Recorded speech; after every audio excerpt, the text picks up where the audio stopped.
to it. Hi, everybody. Welcome back to the channel of Silversilk and more. I have got a special guest with me today. We have got Miss Andria Bieber with us, who is a extraordinary, talented, gorgeous jewelry designer.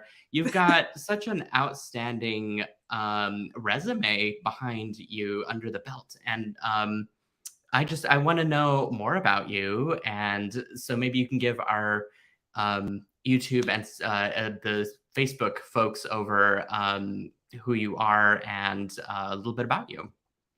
Well, hi everybody. My name's Andria Bieber from Andria Bieber Designs. And so creative with that. I've been published in a handful of books and magazines over the years, and I enjoy making jewelry, wire wrapping, stringing.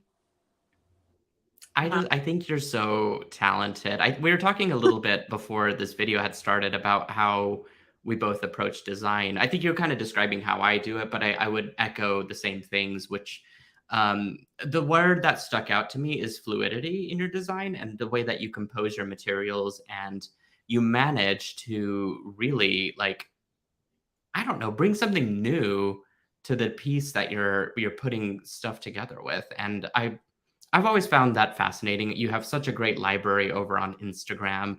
Your Oh, channel there is, or your feeds and your reels and stuff. It's just amazing. So you guys need to check that out.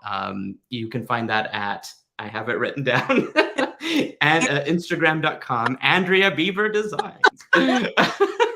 I love that simplicity in your name. It's just easy to find you. yeah.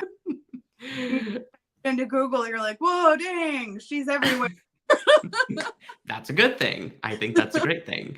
So what are we making today, Andria? Today we're going to use some of the metallic copper Silversilk, and I happen to get these really great metallic copper Greek ceramic pieces. And it's funny, I happened to look down and I had them on my table. My craft table is a mess of projects. I have them in little corners and pieced together, and pieces I plan on working with and haven't gotten to yet. And I laid down your Silversilk and looked down and was like, oh, all those pieces happen to be right there. How cool is that? And then I had some African green jasper turquoise, and thought, hey, that would look great with the undertones of the copper wire here, have a little bit of black and some green. And I thought, hey, those pieces will look great together. And I just happened to have this large ring too, and thought, hey, that's going to be a great necklace. And then I just threw it together, and there it was. Oh my gosh, that's genius. I loved immediately whenever you sent me the photo. I was like, this is it. We must design this live in person. And so why don't we pen down at your camera, and then I've got a number of questions that I want to ask you.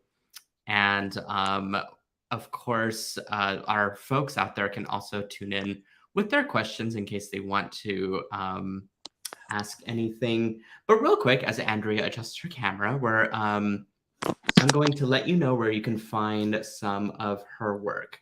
So again, AndriaBieberDesigns.com is the place to go.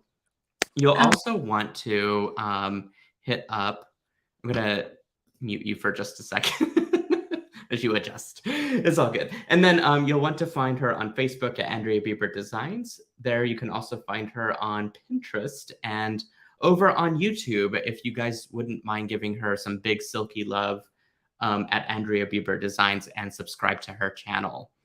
Again, she'll be using the metallic copper capture chain as part of her necklace rope. And if you check the description of this video over on YouTube, you can find the full materials list. And also the sources of where we found everything. All right, I think Andrea is almost set up and ready to go. Whoops. So we'll just hang on for a second or two and see. This is a live show, so we're probably gonna have a few little hiccups along the way, but that's all good.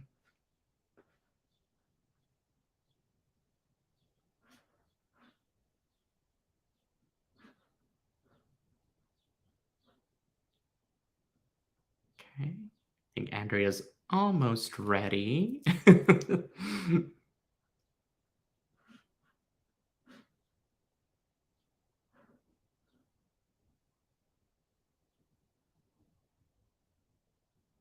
Okay, I'm going to go ahead and add Andrea back to the stream now. Am I in? Can you see me okay? Yeah, I'm getting ready to flip over to you. There we go. Okay. All right. Is this the right direction and everything? You are sideways, but there we go. That'll work. Okay. Sorry, I accidentally pressed the wrong button. That's okay. It happens. Okay, yeah, when I press the back button on camera, it just leaves. That's so weird. You know how to use StreamYard, Evan?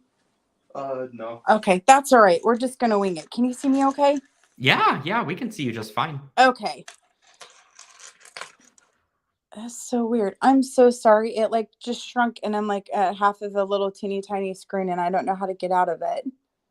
It's all right. Well, your folks on the other end can actually make their screen bigger, so it's no big deal. Okay. All Yeah. right. Well, we have the necklace here. So I have a jump ring that I'm using to attach each piece to a smaller Greek ceramic connector. And then I took a larger one here as a focal and wire wrapped it around this larger ring.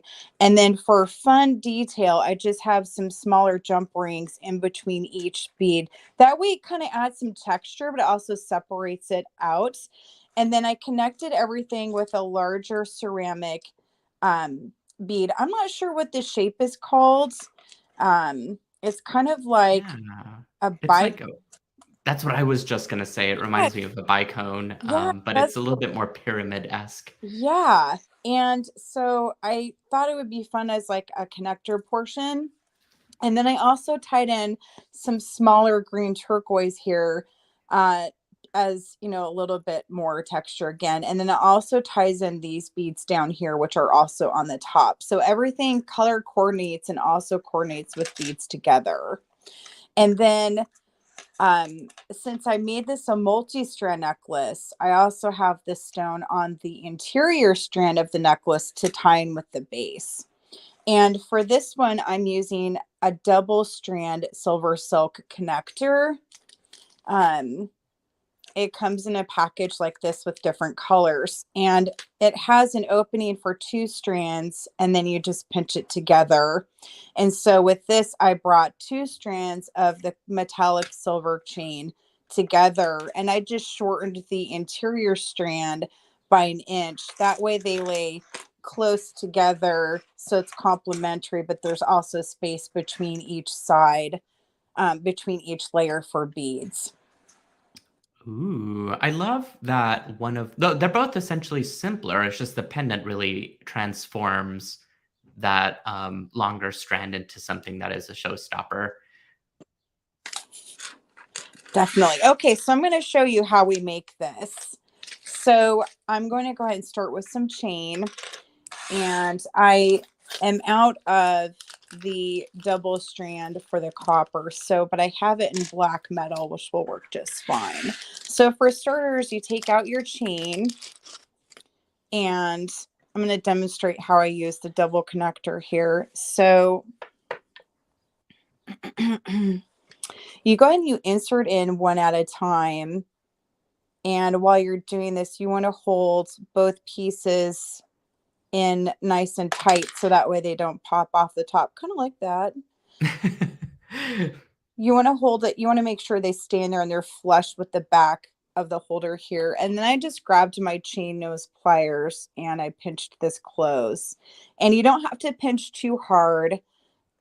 And you also want to rotate it around so that way you're pinching on both sides. So that way they're nice and pinched tightly within the holder there. And then you can determine how much length you want for yourself for your necklace. And again, the inside is just where I made it slightly shorter than the outside. So that way when they loop around, you have space between each one. And then for the necklace, I went ahead and I took some copper ball head pins, and I start with, I'm using, I think these are 8mm. I'm using some faceted barrel shaped jasper, and these are my favorite. They're like a rondelle flat spacer bead. These are from the bead chest. I think these are great for a spacer bead and a ball head pin. So I'm just using this as kind of like a spacer between the ball head pin and the stone, and put it on the ball head pin, and then top it with another spacer bead. And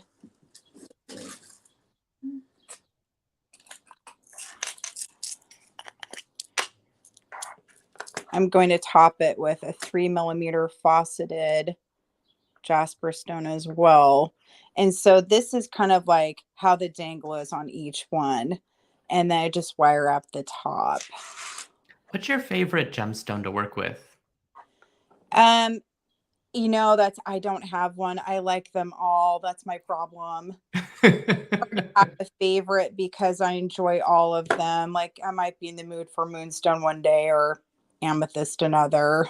It's hard to pick one. Do you have a favorite? Oh, I feel like I'm in the same camp as you. It's just like the bead hoarding is just endless, isn't it? No matter what. Yes. I would say though, I prefer gemstones over glass beads. Yeah, when I get a favorite stone, it's really hard to part with. I just leave it on my table get off this. I leave it on my table because I don't want to use it. I just want to stare at it and then think about things I want to do with it and then not use it. Because then if you use it, it's gone and you won't have it anymore. Exactly.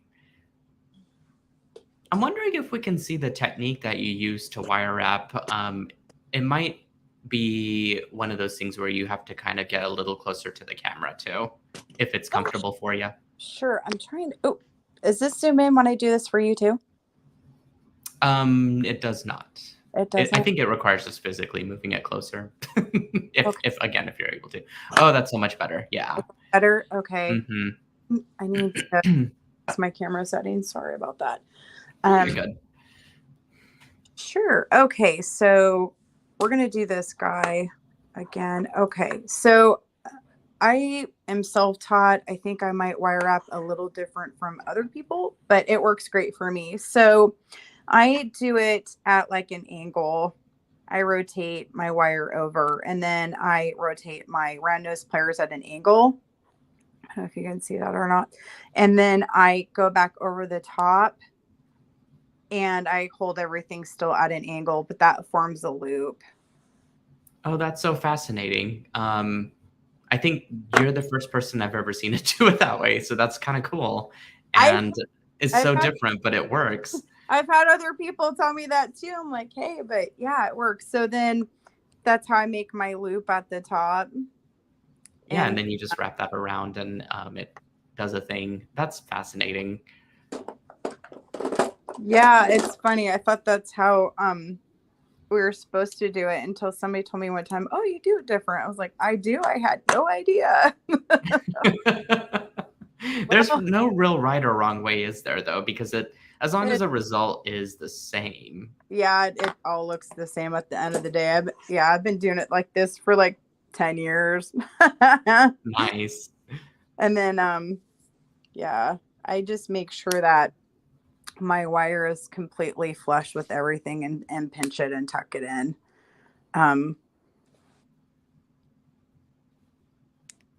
There we go. And then, yeah, I'm really weird. Okay. So I like my loops. I usually do them in threes, but I like them to be in line and perfectly done and not like layered on top of each other if I can help it when I'm pinching it close. So it just has like a real smooth, like coil look. Yeah. Do you ever do a messy loop at the end? Unless you can, I guess, help it. Sometimes I do for fun, but then it depends. Sometimes I look at it and think, oh, that looks really messy. I don't know. It's got to have like a purpose and intent in order for it to be used, I guess. Yeah, like wire wrapping teardrop tops. Sometimes it's fun to do those, like the big, thick wire, messy look. Oh yeah. Yeah. I Uh, love those for brios personally. yeah, definitely. Um, I made a video on wire wrapping brios, but I also do top drilled stones differently too. Um, which is my own way of doing it, which works great, but it's not how you're supposed to do it, technically speaking, but it works and it's kind of a shortcut. I have fun with that. Same thing. Oh, that's a neat way of doing that. Never seen that before, but you know, it works. I'm saying that I feel like as long as the technique is executed in a way that like I mean you could do it your own way, right? But then the result is going to be that polished high-end look. That's all that matters. Yeah, exactly.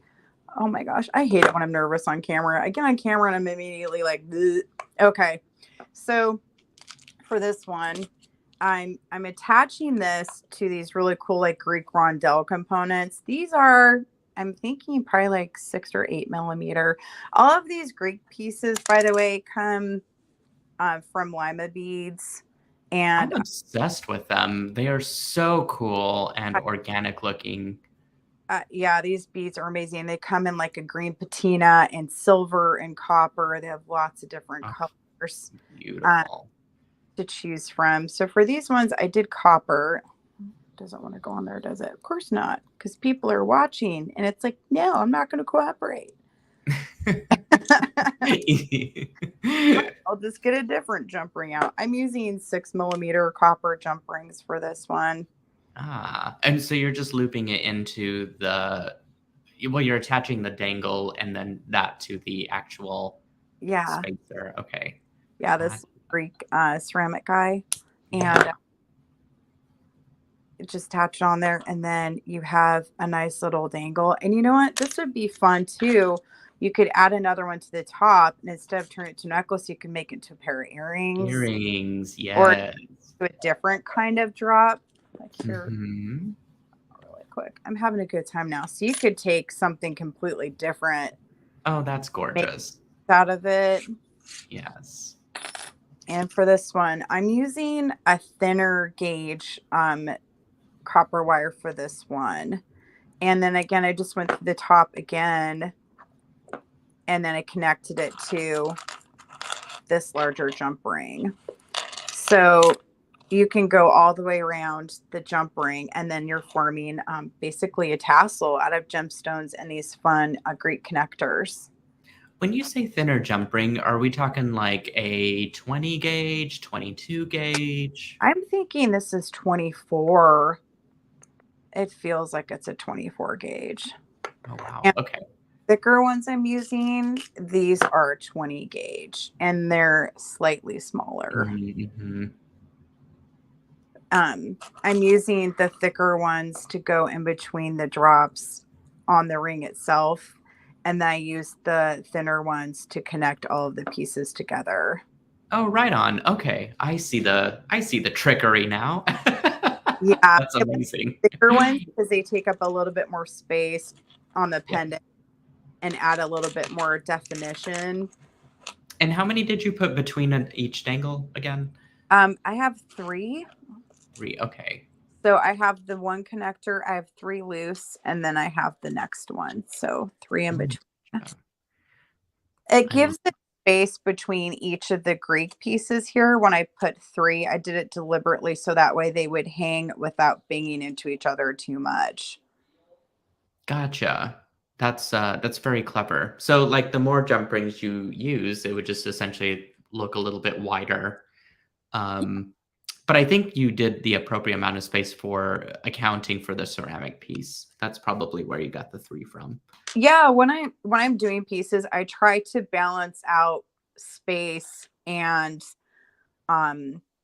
width. I'm sure everybody does that. So like too much is too much and too little is too little. So this one, I wanted everything to balance out with size and do you want to say the word aesthetic, I guess? Mm. So like everything kind of balances out with width as you're going down to the eye. So that's why I had these layout this specific direction and then with this many, because it balanced out with the center component and with the main ring. And then this kind of anchors the whole piece together. And the chain has this beautiful color on the interior that bounces in the light as well, that really complements the stone colors. So everything color coordinates from the chain all the way down to the stones. That's amazing. I love the note on the visual balance that you just gave us. That's a really great tip. And um, it's almost like a lesson in proportion, you know? It's so Yeah. easy for designers to go overboard because more is more. But I think having some restraint and just knowing the proportions of what you're designing and the framework that you're designing in is a really great tip and takeaway from this particular lesson. Yeah, that's what I was looking for. Proportionate. Yeah. It's sometimes really easy. Ugh, I have a hard time doing really chunky stuff. I need to kind of get out of that where I'm stuck in chunky. And because I appreciate other people's jewelry and I love it and I think it's beautiful, like big turquoise pieces. Hmm. When I try it for myself, I find I keep sticking to like smaller things, but I appreciate what everyone makes. Um, so with this one, like I wanted to do something that was a larger kind of a statement piece, but was also minimalist, but also complemented the size of the chain. So everything has like it's made to just match, I guess. I don't know. Yeah, I think that's complemented in the amount of detail that you put in the dangles because it's not just a turquoise piece. You put spacers and stuff between it. So you're adding a lot of texture within a small amount of space. And I think that's what the knitted wire does. Yeah. Okay, so I'm gonna grab some wire here. And I'm using 20 gauge for this guy. And so how I wire wrapped the donut was, let me get this out. I'm using probably a foot of copper here and it's dead soft 20 gauge wire from Artistic Wire brand. That's a Beautilon Hmm. product. I love Hmm. Artistic Wire. It is the best wire ever. And raw copper, you can add liver of sulfur to it to patina it for an antique color. If you wanted to, you could do that afterwards. So that way both coppers match with the ceramic and the wire itself, or you could leave it raw for a shinier look. Um, Hmm. and so for donuts, I just start by taking an end and going through the top center of the donut. And I went through this one twice. I'm going to feed it back through again. Let me cut some of this off. To the center and pull it through. And you want to pull it through tightly so that way it lays without too much of a gap here on the bottom. And you want to pull your copper wire through tight. And then I crisscross it over the top of the donut. And I form a loop with this wire, the shorter end, over the top of the ceramic donut here. I'm going to form a loop and press the wire in the back. So got my loop started. And I'm going to take the longer wire and I'm going to rotate over the top of the donut and under the loop here. And this is how I wire wrap it over the ring and then just go back over and trim. I think this is where my messy wire wrapping would have gotten out of hand. You did it so eloquently, though. I love it. Oh, thank you. All right. So this is just like, and then you want to pinch the top wire around your top loop. So that's how I wire wrap a donut. And if you wanted to do it without a ring, or you could also just do this by itself and put the chain through it. You know, my favorite tip of that you just showed us was to take that extra piece of wire that you've created your first loop with to like kind of hold it behind the donut. I don't know why I've never done that before, but that's what I need to do to make my loop more perfect. Oh, So I appreciate that tip. can demonstrate. Okay, so when I wire up, let me grab a top drill bead really quick. Oh, yes, please. Here's another donut I did once too. I was experimenting with like wire weaving. Ooh, so fun. Okay. Here we go.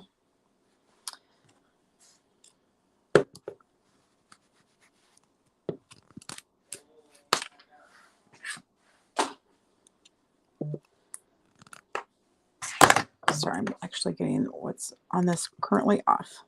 Okay, so we have a top drill bead. And for these guys, get some more wire. I usually use 22 gauge wire, depending on the size of the pendant and the size of the hole in the pendant. But if it's a standard drop, I just use 22 gauge. So I go through the front of the stone with my wire and leave about 2 inches out, and I bend it over the top and the center and crisscross and bring this one forward. And then I use my round nose pliers and form a loop over the top. And I bend the wire back behind it and use my round nose pliers to center it. So you have your loop over the top. It's over the top of the stone, and the shorter wire is bent behind it. And then it's also directly over the top of the middle of the stone. And I don't know why I'm so nervous on camera today. Oh my gosh. I'm like, try not to shake. Don't be nervous. You're doing amazing. Oh, I'm learning so much actually just from watching. It's incredible. I'm like, don't screw it up, Andrea. You're doing great. Take my wire and I go over the top like this, and I just try to get my coils to lay underneath each other. I like to cover up the drill hole personally, and then when I'm almost done or near the end, that's when I rotate it to the back and cut off excess wire and go around again. And then I do a diagonal pattern when I go back up, so everything is nice and tight. When you do these, you don't want to hold it too tight because you'll snap the top of the stone off, but you also want to hold it so that way the wire doesn't come unraveled or bunch up or anything. So I hold it with my finger behind it to kind of hold everything in place. And I do a diagonal wrap up like this. Mm-hmm. I need to move this guy forward. And then another one if I have room. Sorry, I just bumped my camera. And then I go under the loop and I go around one more time. And I'll cut off excess wire. I don't like how I did that one actually. And I like that second, like the diagonal loop up, or the wrapping up kind of adds a decorative touch to something otherwise that would look just solid. Yeah, I like it personally. I think it adds more to it when you do, or you don't have to do it that way. You can go back up around all the way around. I just prefer it that way a little bit, but that's one of the ways I do it on stones like that one. That's fabulous. And then you could just string it on some Silversilk and be out the door. Yeah. And I actually have coordinating silver parts and and extra Silversilk. And speaking of that, I made a bracelet. Here we go. With some Silversilk. And I used your connector on the end. Delicious. A double strand Silversilk silver bracelet. And then I also made one with copper, and I hung gemstones going all the way around it. Do you have that one? I want to see. Yeah, I need to go grab it. There's a lot you can do with this chain. Sometimes there's enough space where you can attach a small 3mm jump ring and have dangles go around it. Mm-hmm. You have a real versatile project that you can make so many different kinds of jewelry with. Like, I just thought this was so pretty. It's a very simple but elegant bracelet, and you have a slight shimmer to the chain. And it's an easy project. It's like beginner's level. Anybody could do it. Well, and the charm is so customizable. It could be a bead, it could be a charm, it could be the stone you just wrapped. I mean, it's really anything. It's your Yeah. journey. Yeah, you could do somebody's initial and birthstone and turn it into a birthday gift or a Mother's Day present. Brilliant. I love it. So circling back to the necklace, I think the last component we wanted to take a closer look at was the attaching of the big ring with the donut with then the bicone. Yes. Okay. So let me get another ring out. So I'm using I think it's a 30 millimeter hammered copper ring. It's at Lima Beads. It's a nun design ring. And let me cut this off. So I wire wrapped the donut directly to the ring and also we'll call it bicone because that sounds good, ceramic piece. It's the best I can come up with. And it does look like it, like you want to say triangle. I don't know. I The like word rhombus came to mind. I don't think that's the right shape though. I'm Googling it now. I've never heard that word before, so I'll just roll with whatever sounds good to me. Let's And see. so for this one, I just connected them together. Man, that's pretty cool. Look at that. I didn't even have a jump ring. I just wire wrapped them together. All right, cool. Oh, that is pro status there. That's Yeah. crazy. Rhombus is, by the way, not the right word, so we'll just forget it. Rhombus, it sounds kind of like ruckus. All right. Ruckus with beads over there. Okay, so I'm going to do this again. And whoops. Okay. Sorry, my camera's kind of low, so I keep smacking it. No, that's okay. We're getting good, like up close and personal with what you're doing. So I think that's Okay. good. It's good stuff here. I'm causing a ruckus with the camera. Okay. Yeah. So Rhombus. for this guy, almost forgotten it again. You form a loop and then you slide your ring into the loop. Oh, okay. That's so you directly attached it. Although you could probably use the jump ring, but it would make the donut sag a little bit, wouldn't it? Oh, it would drop the length of the donut on the inside of the ring, which is why I wrapped it directly to it. So that Gotcha. you didn't have the length hanging down over the ring or bumping into the jump rings that are hanging out. And dude, I got that perfect. Just saying, like that height. You really did. It's astonishing. It's one of the things, like you did it once, you'll never be able to do it again, but good for you. You're kind of doing it again, actually. Let's see. Hey, yeah, not bad. Look at that. Okay, cool, sweet. Yeah, while you're doing this, you want to measure you have enough space in there as you go. Hey, that is working out right. Right on. Cool. I'm not screwing it up on camera yet. Right on. Flora, our friend from YouTube, says learning new things and thank you Oh, to fun. you. Okay, so I've got my ring in there and the other ring. And so now we're going to wire wrap around it like this. There we go. So it's attached, and then you can just cut off all of the excess wire. So you basically form a loop, and instead of just having the loop by itself, you have it going around your ring. There we go. And this is a cool trick because you can use this to connect any bead. It doesn't have to be this one. You can use it if you're doing a teardrop bead for an earring. I mean, this is a technique that you can use for anything. So if you're doing a different kind of gemstone, for example, you can hang it that way and then have another loop and you've got a pair of earrings. Amazing. Yeah, well, just an example, that gemstone that you wrapped for us earlier would be a great example for, attaching it to ring. A little too long, but kind of the same principle. Yeah. Or you could do like some kind of a cool 80s retro look and you can wear it like that and have like a pendant. Yeah, I guess that's true. I didn't think about that. That's always styling. I love it.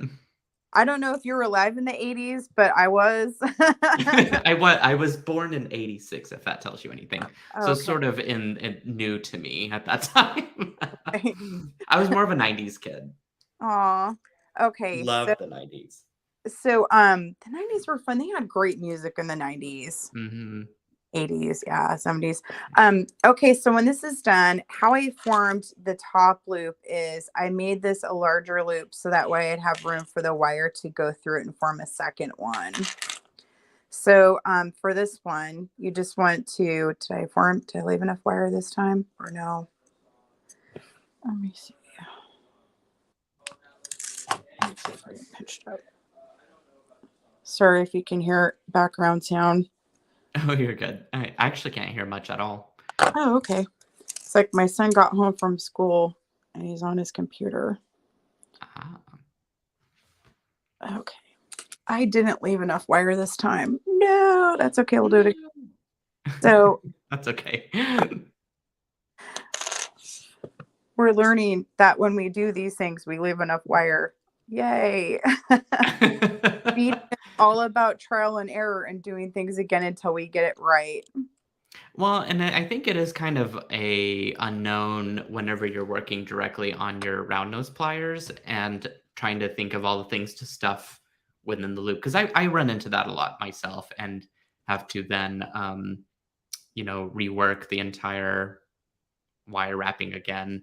But it was just a matter of me just not paying attention to where it is that I needed to be in position of the round loop pliers.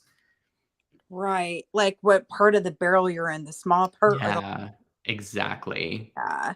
And the other thing we could do, let me pull up the big guy here, is these pliers from the Beadsmith Yeah. different size barrels on there. So you don't have to guess as much if you didn't want to use round nose. I use these for wire wrapping a lot of my components. They work fabulous. And so, all right. So I guess what I could do this making sure the broom is I put the ring on. This is probably what I did last time. And cut another piece.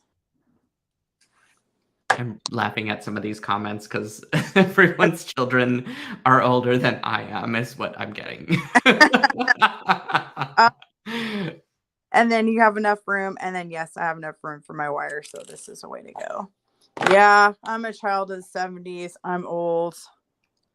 Not at all. I think everyone. So Peggy just commented here. Everyone's older than Sam, Oh, that's funny. which is true. Okay, yeah, I have enough room this time. Yeah, you got plenty of room. It looks like so. I Hey, think, but I'm a perfectionist like you. If it's if it's just off a little bit, I have to go back and fix it. yes. Okay, so I have times where I'm 100% like that and I'll do it 5 times or whatever till I get exactly how I want it. And then after that, I'm like, forget it. It is what it is. I give up. You reach that ceiling of, okay, I'm done. Yeah, I hear you. It's either that or I got to step away from it for like Yeah. a full day. Yes, I'm taking a walk. I'm going outside. Okay, we're going to take, okay. So I saw this tutorial once. It was all in Spanish. I don't speak Spanish. And so I taught myself how to do this technique. And I took every single word in Spanish and I translated it so I could learn how to do the technique because it wasn't on the video or anything. It was only in writing. So like I translated every word and then figured out how to make this particular technique. And I had to keep going until I got it till the very end. And then was like, okay, awesome. I got it. They're beautiful earrings. I'm done. I'm never doing them again.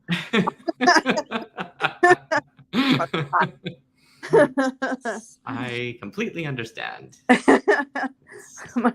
I had to do it. I was driven. Okay, so this one, we still have space for everything. You've got your component connected. You got your ring. You've got your wire on the top. All right, great. All the things are connected now.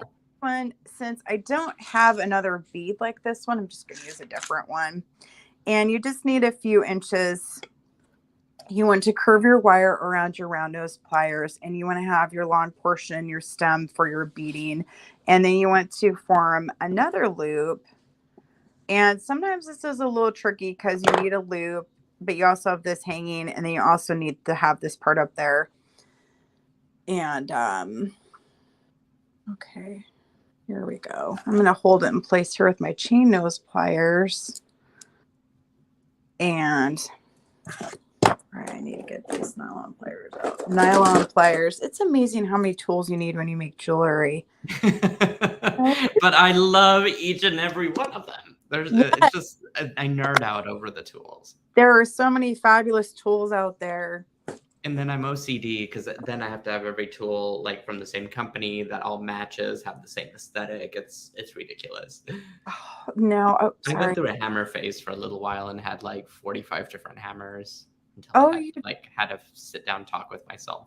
Oh, that's neat. I have a hammer that has the 20 different attachments on the end for different textures. Hammer. We'll talk after this because I need to know what those are. Oh, yeah, I had to have it. It came in a set together, and because I love to hammer too. And then I got the disc cutter, and the funny story about my disc cutter, I used that once. I made a tutorial on my Instagram on how to use a disc cutter. Yeah. And I think, I unscrewed part of it to get the disc out, and then I accidentally took the parts together. You know, the two blocks separate with springs in the middle. And I can't get the springs back in to put it together to save my life. And so I'm like, oh no, I think I just broke my disc cutter. I know. What can you do? I got to figure it out. I gave up and I just put it in my closet with my tools and said, I'll get back to it later. I had a manual one where it had the different pegs, and I guess you just kind of stick the metal in, but I never really did anything with it. I think I just had it for a while until I ended up, I think, giving it to one of my jewelry friends. Aw. Yeah. That was you to give it to them. I bet they love it. I hope they used it. That's like, because I never did. I mean, I used it like twice. Yeah. I don't use mine ever. Well, not anymore, but before I didn't use it either. It just sat in my closet. It was like, hey, you should pull this out and do a tutorial with this and show people how to use one, because they're great if you want to make discs for charms and earrings and stuff. And now I'm sitting here like talking about selling disc cutters on your channel. Hey, everybody, if you want to buy a disc cutter, no. Hey, I nerd out over tools, so I get it. Head on over to Rio Grande. No. So for this guy, I'm just attaching a really pretty bead I had in my thing here. Oh, that's good impromptu design. But the technique stays the same. It works the same way. You're doing a wire wrap loop on the top and bottom, connecting it all together. Yeah. And need to turn this one. Do I have it flat on here or turquoise? This one's turned and this one's turned. There we go. And turn this one straight. Okay, so yeah, you want to make sure your rings are going the direction that you need them to go in order to hold the chain. So for this one, I have them both facing this way. There we go. And then they balance everything out. And then you would just want to slide your chain through the top there. And there's your pendant piece. Yay! Oh, cool. Okay. And so whenever you attached it to the Silversilk, did you just use a jump ring? I made it large. Oh, I did use a jump ring on this one. So yeah, for this one, I used a 5mm 20 gauge jump ring. That way it wasn't too large to have too much dangle, but it also comfortably slides along the chain for space. Perfect. Oh yeah, so that we have a little bit of give, but not too much. And so it'll also help it stay in place on the chain. It won't slide around too much as you're wearing it. It will stay in place in the center. Cool. And so did you kind of work the same method for the smaller, the inner strand pendant? Yeah, for the smaller one, I just left, I think, an inch between each chain, so I didn't have too much room to work with. But I wanted to tie it into, I also wanted to gently weigh it down so it would lay flat over the bottom one without, sometimes if it's too lightweight, it might not lay flat how I wanted it to. So I just took another one of the stones from the bottom, and then I just wire wrapped for fun a couple of the smaller ones and joined them together as a cluster with a jump ring. I would go nuts with the cluster because I find that little component so intriguing, and just like to string. You could even just do a single strung necklace with a bunch of clusters on it. That would be so gorgeous. That was one of my design ideas originally for this, was to literally cover it in clusters, and my Ooh, large beads yeah. clustered around. Let me go get the bracelet I made with clusters. I'll be right back. Yeah, I am very curious to see that. So I'm going to flip back over to the photo as Andrea's grabbing that, so you guys can see the up close version of what we have just kind of talked and made with this design. And I think my favorite takeaway was the proportion lesson that Andrea taught us with the size of the donut and the dangles. Okay, so here's the bracelet I made to match the necklace. I had a little Greek component with the matching stone, and I took some of the smaller ones and I tied it around with the smaller jump ring actually into the chain. Oh, wow. I was wondering about that myself. I was like, is that through the chain or is that on the chain? So Yeah, that's awesome. and without splitting the chain or causing it to crack. Is there any? Very cool. So Yeah, the chain is a great word for the chain is to call it a textile, because you can really just about do anything with it. absolutely. So like I thought it'd be fun to make little clusters, and I have one on a jump ring and then another jump ring just a little bit like on a little bit of the chain, and it's flexible and it doesn't rip out the chain. It doesn't cause any damage or any type of it doesn't rearrange how it hangs or anything. It hangs nice and it doesn't cause any bumping or anything, and it'll lay nice and flat on your wrist. And again, I used the double connector at the end so you can have two sections of chain like the necklace, so they complement each other as a set. Gorgeous.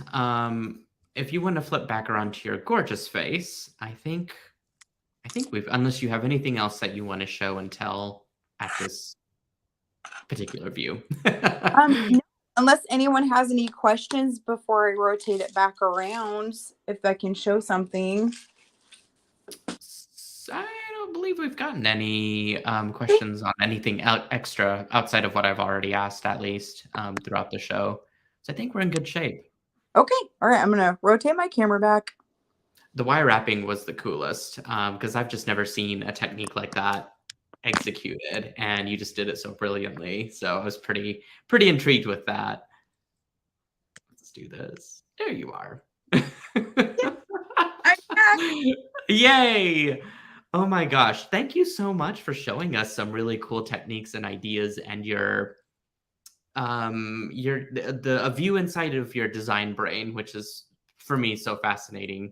I feel like I could just listen to those little like tips and tidbits that you have about design all day. Yeah, it's been fun. I'm glad everyone came to join us today. I hoped that maybe somebody learned something new, or at least they have a fun project they can make. And I'm so glad I got to be here. I'm honored to be here today and get to meet you and introduce your friends to Silversilk and have a fun project to make. And getting to talk about beading is a lot of fun. Yes, for sure. I liked all the things. It's nice to come from a busier work day to like just hanging out with a buddy, doing some beading, learning some new stuff. Always a really good time. So as I'm looking at my screen over here on the side, I'm just making sure that I remind folks to follow Miss Andria Bieber at all the places, including AndriaBieberDesigns.com, if in case you're wanting to see her catalog of work. Yeah. Which I checked it out the other day and I was just drooling. There's no better word for it. if you want to find me on Instagram, I post tutorials a lot. I have a YouTube channel I'm trying to grow and put some tutorials on, but I just love to create and share tips with everyone. I posted one today on how to make a ladder bracelet. So I'm always trying to share tips and techniques with people just to spread the joy of beading. So real quick, as I'm sort of just now coming up with some questions in my head, but do you primarily focus on stringing? Do you do bead weaving? Do you do it all? What is your signature technique? That's maybe stringing. I like all of them. I like wire wrapping, stringing. A long time ago I used to metalsmith, but Oh, wow. I say stringing mostly. Yeah. It's a lot of fun. I mean, there's so much you can do with stringing. Was the disc cutting thing during your metalsmithing phase? Or Yeah. was that it Yeah. was? Yeah, I used to have a torch and stuff, and now I just have the disc cutter and the domine block. I That's have one of those, yes. Yeah. it's great for making, like I said, pendants, earring components. You can turn them into charms, and then you can add them with the stringing design for necklace. But I was so excited to get to work with Silversilk and get to make a necklace. Your supplies are wonderful. They're beautiful to work with. Oh, thank you. It's been definitely a labor of love. Continues to be so. I had posted, in fact, in my Silkies group, because that's a nice little segue to a plug in there for the Silver Silk Silkies Facebook group, of my frustration with trying to knit flat mesh, which calibrating for the different types of knits takes up so much time, because it's switching out a lot of the like pre-calibrated stuff for one type of wire and then retuning the entire machine to do another chain, which can work easily sometimes, but the machine truly does have a mind of its own, and some days it just wants to not work with me. And I think these past couple days has been that. So, but I'm slowly getting it. I'm getting around to producing what I want. But all to say that Silver Silk is a labor of love, and I really appreciate you for using it into your beautiful designs. And I hope folks will go to each of your social media channels and follow Miss Andria. Thank you. And with that, I just want to say thank you guys for tuning in. It's been a pleasure until our next tutorial. You guys stay creative, stay safe and beautiful, and I'll see you guys in the Silkies group, where we will continue our design conversations. So Later. later.